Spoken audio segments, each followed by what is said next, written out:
Subsidy removal, high cost of living, NLC, TUC, Shuns governments embark on, of course, nationwide protest. Welcome to Business Daily. I am Yusuf Akogu. We take the business top stories.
Glad to have you back. Of course, like we told you before, we take our top stories there. The Nigeria Labour Congress and, of course, the sister union, Trade Union Congress are all protesting nationwide today over what they call economic hardship on Nigeria. They have been engaging government since the fuel subsidy was removed, demanding for government to quickly, introduce palliatives that will cushion the effects of the hardship on Nigeria. The protest is on across the country from Lagos to Kano to Kaduna, and down here in Abuja is on, and of course in different states, in Kwara and so many other states of the Federation, with the exception of some few states of the Federation. The protest is on. The NLC is demanding that government should indeed meet its demand before they can actually sit and negotiate on the table. They've also talked about the Presidential Steering Committee not really being given the freedom to negotiate with the NLC and, of course, TUC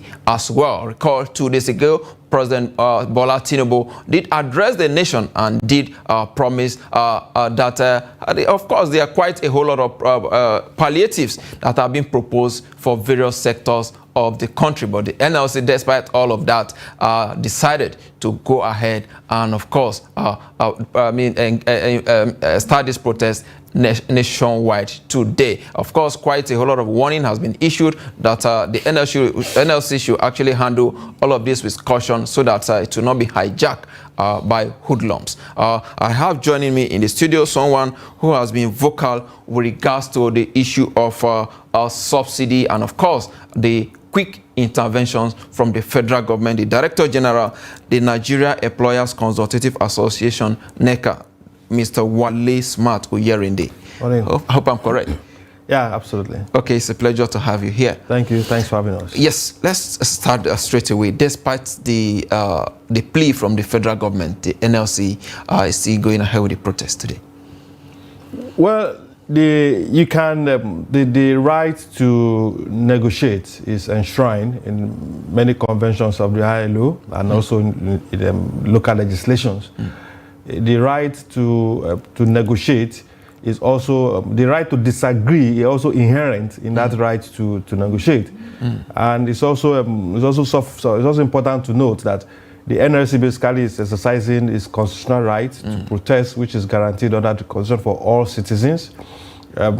Peaceful protest in that context, and so far what we have heard that the protest has been peaceful, has been handled with decorum, which doesn't give us any problem. We just hope also that the security authorities, the police, and those that will be involved in managing the security outlook for today, we also live up to the constitutional responsibility of maintaining law and order.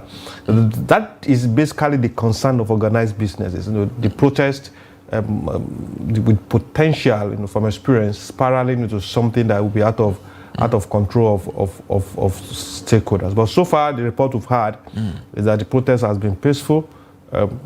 And I said it's within the right of the NLC to protest, to take that route if that is a choice they've taken.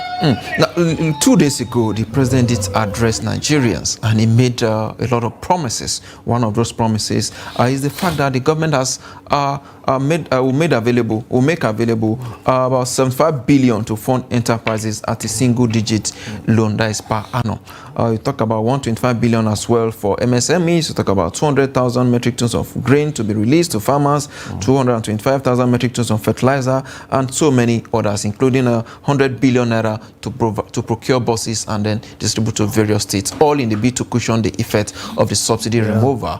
Hasn't government done enough in terms of promises that at least the government is barely 2 months in office? Why is NLC so bent on embarking on this strike, on this protest? One element of negotiation is demonstration of trust. If you take trust content out of negotiation between two parties, then you have set the tone for disagreement that will be the future of subsequent agreements. And if you remember past government, we've had issues where government will agree to meet, we make commitments, and along the line will not fulfill those commitments. What transpired between the NLC and TUC and government in the inner room, if permit us to say that, in the many meetings they've had, we are not aware of the dynamics of those conversations and how the negotiation, how it actually went. What we are all aware of, or what we are informed, basically were the things that were announced at the end of those meetings. And to the NLC, government has made commitments, they've not fulfilled those commitments. Now, when those commitments are not fulfilled, there are a lot of dynamics also within the context of how to handle it. The NLC has, within the structure of decision-making, have felt strongly that protesting or going on strike is the way to go, which is within their rights to do that. Within the context of us, organized businesses, our view is that there is no substitute for social dialogue. We can agree to disagree, we can disagree to agree again, we can disagree to disagree again. But on the long run, all said and done, we all still have to come back to the table. And discuss. Absolutely. So NLC's position within the context of their reality is valid. The government has made promises, has signed agreements, and have not implemented those agreements. To the context of organized businesses, our position is valid because organized businesses were bleeding before this government came in. The bleeding continues even till now, and we cannot manage any crisis that might arise from shutdown of operations, or any crisis that might arise from, if unfortunately, we hope not, that the protest parade into something else and unscrupulous elements take advantage of this peaceful protest to create mayhem for organized businesses. The event of 2020 is still fresh in the minds of organized businesses, where we have the purposeful NSAT protest, as we call it, and was hijacked, was peaceful protest, but hijacked by hoodlums. And organized businesses lost over 5 trillion naira. Now, after the protest, after the looting, all of us, we moved back to our lives. Life continued for many Nigerians. But those businesses that lost colossally, those businesses that borrowed money from banks, from institutions to fund their operations, that lost properties, lost their investment, they are still unable to survive, or they are still trying to come out of the effect of that crisis. So you can understand the position of organized business when we say, look, it's better we continue to talk, it's better we continue to engage, and progressively we come to a middle ground of agreement. Indeed. You have also said federal government should, as a matter of facts, take immediate step to address the pains of workers in Nigeria. So far, are you impressed with the step that the government has taken as an organized business? Well, for us also, I will speak strictly from the perspective of organized businesses. It's a double-edged sword. Now, you are challenged within the context of unavailability of forex. For those that have to import inputs, the dollar is now over and around 800 naira, because now your cost of production has increased. Now, you have to also deal with the issue of increase in energy costs. You have to deal with that. You have to also deal with employee welfare. And then you now start thinking of sustainability, not competitiveness now. Because you have to be sustainable first before you talk of competitiveness. Absolutely. Now, we are facing that pressure first. Now, from the employee side, from the worker side, and from the household side, the inflation rate has also depleted the purchasing power of an average Nigerian. So their ability to buy your product has also been impaired.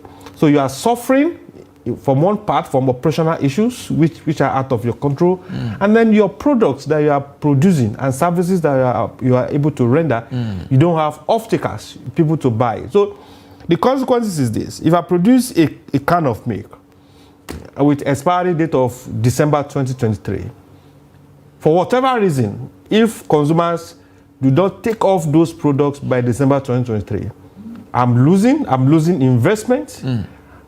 Investment that I've already committed to. I've paid interest on that kind of milk. I've paid salary, I've paid wages on that kind of milk. But by December 2023, that milk will expire. So which creates another dynamics for organized businesses. So for us, beyond the rhetorics, the president has made very fundamental statements, but we need immediate action. The palliatives, whatever it is, I think we need immediate action. And for government to do that, we've also urged the federal government to put in place the structures. Before the implementation of the palliatives to manufacturers, before it can be done effectively, you probably need the Minister for Trade and Investments to coordinate that activity. We don't have one yet. The 300 buses that the president promised, 3,000 buses the president promised, you probably need the Ministry of Transport to coordinate that. We don't have a Minister of Transport in place. The issue of the national minimum wage or wage adjustment for workers, before that can be implemented, you also need the Minister for Labor and Employment, or whatever one want to call it. You also need that in place to disburse, coordinate the disbursement of those funds. You need the Minister of Finance in place. So to drive the implementation, those structures have to be in place. You need a cabinet. So our counsel is this: that government should put in more haste, we should be more definitive and come up with what are the plans to actually implement this process. That will further assuage the mind of Nigerians, assuage organized businesses that look, there is a path to achieving all the laudable plans that the president has rolled out. And indeed, the president, the federal government has spoke in that light. They have said that all of these plans are actually in place. Just like you said, the cabinet is not yet in place. So, and the process is on. The National Assembly is screening the nominees of the president. Isn't it at least for the labor and of course the other trade union, why can't they just give the government that benefit of that? Okay, allow the cabinet to come in place. And when maybe after 1 or 2 months, you see that the promises from the government is not yielding any result, then you can then take to the streets and, of course, protest. It's neither here nor there, Now, for me to take your subsequent promises to the bank, then your previous promises should at least worth something. I think what has happened we're not totally aware of the conversation in the meeting, those meetings they've had, because we're not invited as organized businesses. Or what we think must have happened is probably government made certain commitments and did not fulfill those commitments. And Labour felt, look, if you've not fulfilled some minimal commitment that you've made initially, then what is the guarantee that you will fulfill these humongous fundamental promises that you have made? And as I said earlier when I was opening my comments, trust is very fundamental within the context of our engagement. And we've also urged government that at this early stage, the need to build national consensus is very, very, very important. If you take, no matter how beautiful the policy, the programs might be, if you don't have a consensus, a national consensus around it, then it becomes very difficult for the citizens to buy into it. It becomes very difficult for even critical stakeholders to buy into it. So it makes implementation very difficult. Now, if the implementation is done in haste, don't you think we may end up making the same mistake that the previous government made? There's no, the first thing is put the structures in place. The Senate is already screening the ministers. They've finished screening about the 25 or the whole 28 initial that was sent. 23 have been screened so far. We had that new list to be sent today. There's no reason why, from our context, we don't also know the dynamics of government, but for the president to have chosen 28, we believe strongly, knowing him for who he is, that he's not given to frivolities, he probably will have known who is going to occupy what. So why delay? People need action. People are facing some level of high level of economic trauma, depending on your level in the strata of economic space, and people need action. People just want to see that coordinated, definitive action that, look, this will happen. It cannot happen when the structures to drive them are not in place. And once you put in those structures... But are you against the subsidy removal? No, we for 10 years, for more than 10 years, we have canvassed for the removal of subsidy. We have canvassed that subsidy should be removed. We have canvassed that it is not serving the average Nigerians. We have canvassed that it is a drain in the purse of this country. And in the last 3-4 years, the reality became more obvious. Because at the point, the Minister of Finance then reported, look, we don't even have, our revenue is not sufficient enough even to service debts. So something have to give. So the most difficult decision you have to make is to remove subsidy. And we totally support the removal of subsidy with some conditions, albeit. And part of those critical conditions is, look, we have 4 refineries. Well, it is not the challenge, it's not the challenge, it's a challenge that precedes this government. We have 4 refineries. Why can't 2 or 1.5, if 1.5 is admissible, put to use? Why can't 1.5 of the refineries be operational? Because if you have 1 refinery operational, and that refinery can meet 1/4 of the fuel consumption. That's part of NLC demand anyway. If that 1 refinery can meet just 1/4 of the fuel consumption of Nigerians, now you have created a dynamics that will counter whatever price the oil marketers are bringing. So an oil marketer can go and import. Import is fuel. They can say it's 1,000 per liter. So me as a citizen, I have the right to either to go and buy from the marketer at 1,000, or to look for the one that I can buy for 300 or 400 or 100 naira. So you have created a dynamics where the market forces can actually operate. If you don't create that dynamics of counter forces, then you'll have just opened up the space for smart Nigerians to take advantage of your beautiful interventions. And that is what we are seeing now. So our call for government also is get the refineries working. It beats our imagination that a country as big as us, as endowed as us, with human material resources. We have 4 refineries. 1 is not operational. And probably we are the only one in the OPEC community, in the oil producing community that is producing that has crude natural resources, crude that we didn't pay for, that God endowed us naturally, and we find it difficult to maximize the benefit of those. It beats our imagination. So let governments get the refineries working. It will have serious and immediate effect on the prices of crude, price of petroleum. Although Dangote refinery is being expected. Yeah. Now you have to also look at how much, do an analysis of how much Dangote borrowed to build his refinery. So the refinery is also not a charity. He has bills and bills to pay. And if you look at the dynamics of the economy of it now, he probably borrowed dollars at the rate of 450 or 500 naira. Now he will have to pay back at the rate of 800 and something naira, so which changed the whole dynamics for the business.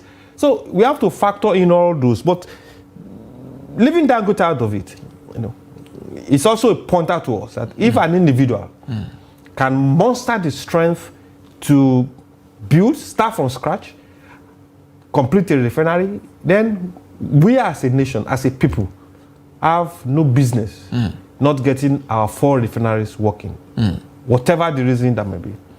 Now, you have said that, we say, while organized labor, I'm quoting you now, is at liberty to engage with the government on behalf of its members on issues of welfare as they relate to the impact of any economic policy.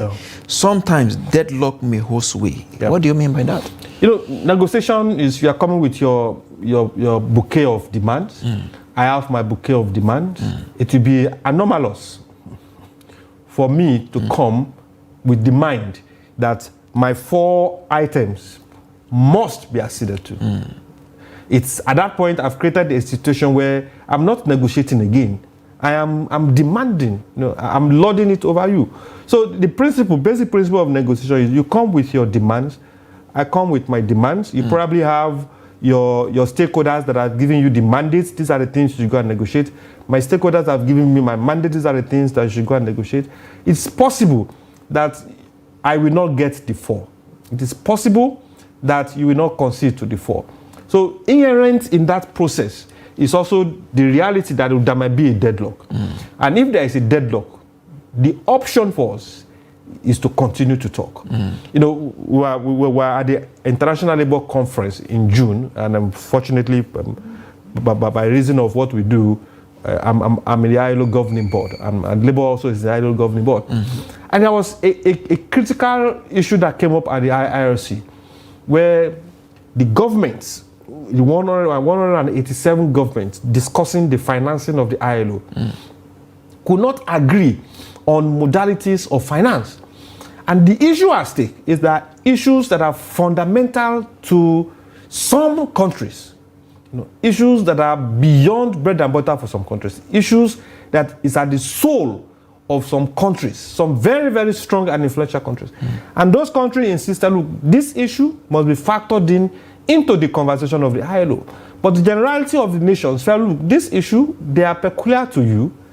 We don't have to bring it to affect all of us. The issue dragged for almost 11 days. And the budget must be approved on the 13th day of the ILO so that the conference can head on the 14th day. They dragged from the first day to the 11th day.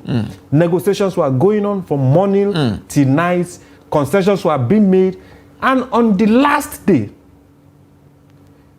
there was a middle ground was arrived at because there was conversation that was going between the government, between the labor, between the employers.